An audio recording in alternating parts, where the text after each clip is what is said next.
Boundary wall নির্মাণ করা যাচ্ছে না, অবৈধ দখলদার আছে অ্যাপ্রোচ রোডে।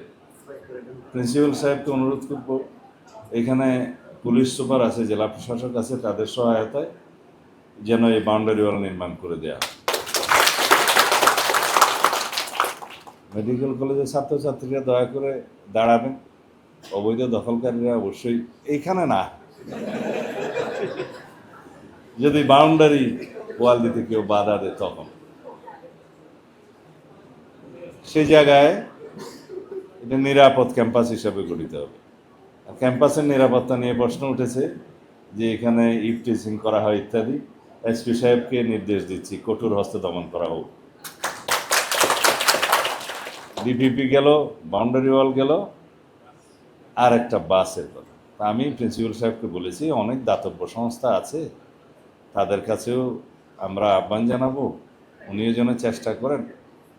মাইক্রোবাস এবং 4টা বাস, 2টো মাইক্রোবাস আর 4টা বাস চলছে, আর পুরাতন 2টো এখন চলছে।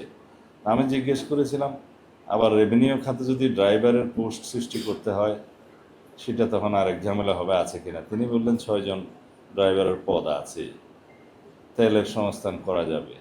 তো সুতরাং আমি আজকে পাকা কথা দিচ্ছি না, তবে চেষ্টা করলে 4টা বাস জোগাড় করে দিতে পারবো, চেষ্টা করবো ইনশাআল্লাহ। কারণ আমি যা বলি তা মেন করি, সেই জন্য এখনই পাকা কথা দিচ্ছি না। আমি আগে চেষ্টা করে বেসরকারিভাবে হোক সরকারিভাবে হোক, মাননীয় প্রধানমন্ত্রীর তহবিলে হোক, যেভাবে হোক এই বাসের সমস্যার সমাধান করে দেওয়ার চেষ্টা করব। 2টো মাইক্রোবাস যে কোনো দাতব্য সংস্থা থেকে জোগাড় করা যায়, আমি সেটাও চেষ্টা করব।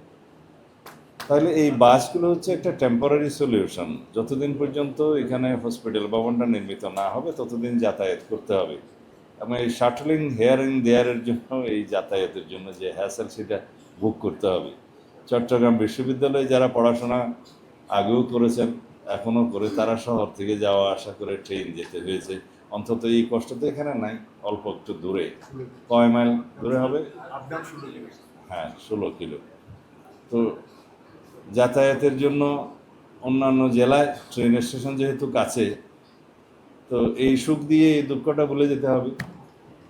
এখন আমাদের অনেক সুবিধা পর্যটন শহরে হবে, যেই পর্যটন শহরে আসার জন্য অনেকে সারা বছর প্ল্যান করে, সেই পর্যটন শহরে আমাদের ছাত্রছাত্রীরা তো এমনিতেই আছে, এটা একটা সুক্রিয়া।